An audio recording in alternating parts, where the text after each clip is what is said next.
Hello everyone, welcome back to my YouTube channel. In today's video, I'm going to be teaching you how to multiply, divide, add, and subtract while keeping significant figures in mind. This is part 2 of the significant figures series. Make sure you go watch the first one to understand how I know which number has which significant figure.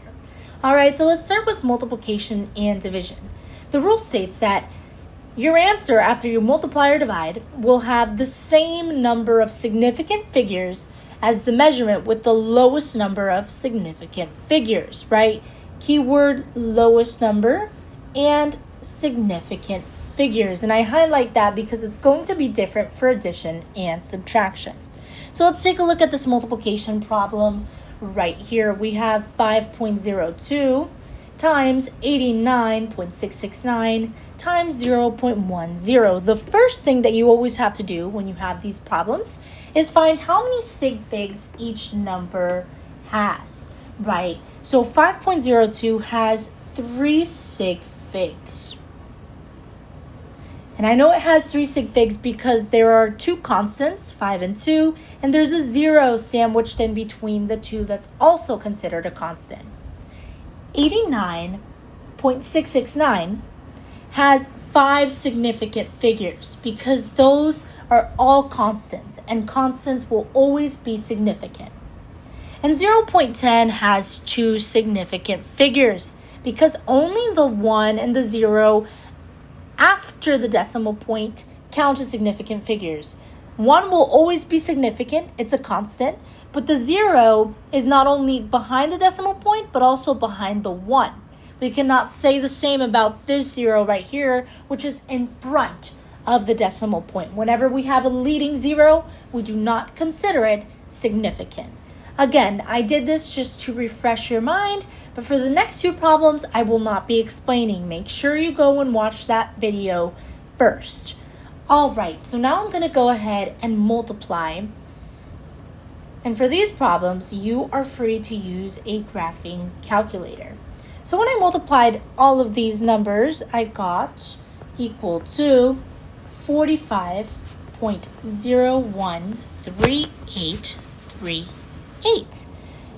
But I can't keep it like this because my rule for multiplication and division states that I need to have the same number of significant figures as the measurement with the lowest number of significant figures.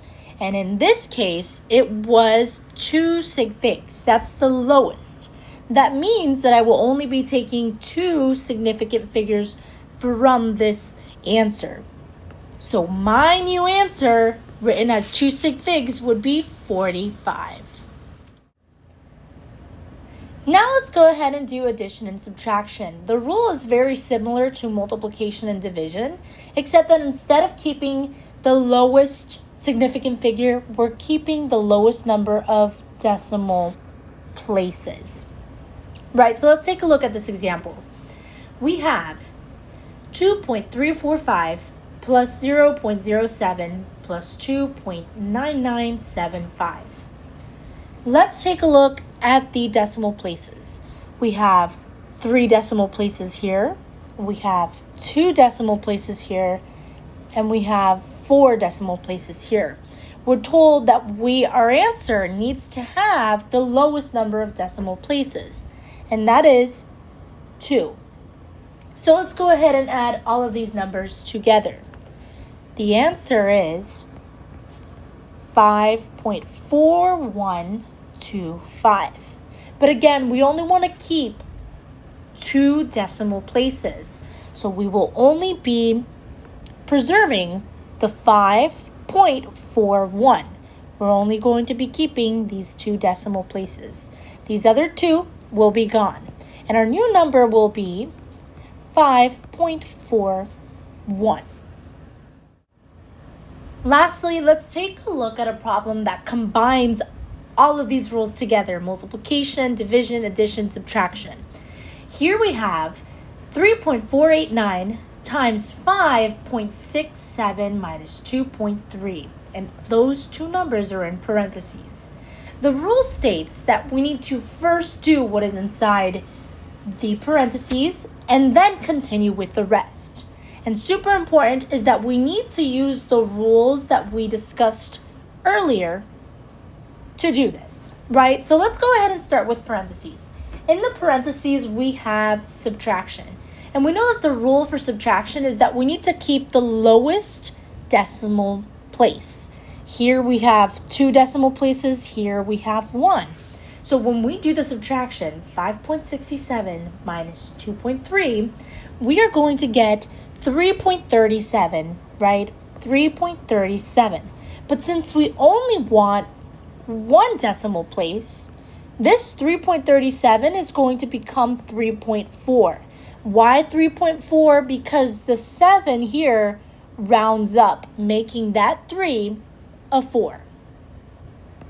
All right, so now let's put our multiplication back together. We are going to have 3.489 times 3.4. For multiplication, the rule stated that we were going to use the lowest amount of significant figures. Here we have 1, 2, 3, 4 significant figures. Here we have 2 significant figures. This means that we will only be using 2 significant figures. So now we multiply 3.489 times 3.4 to get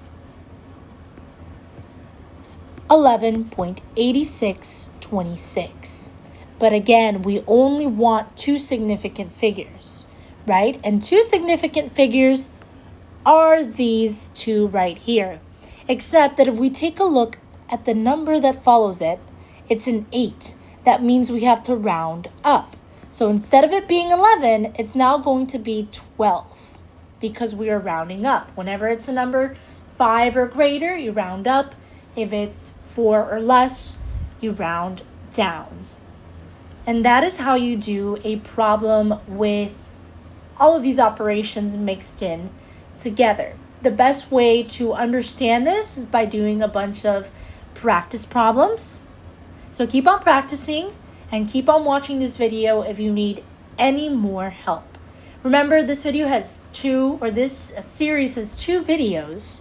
One explaining the rules of significant figures, one showing you how to apply it in operations. So make sure you watch both of them to understand the entire concept and be able to succeed in your science and math classes.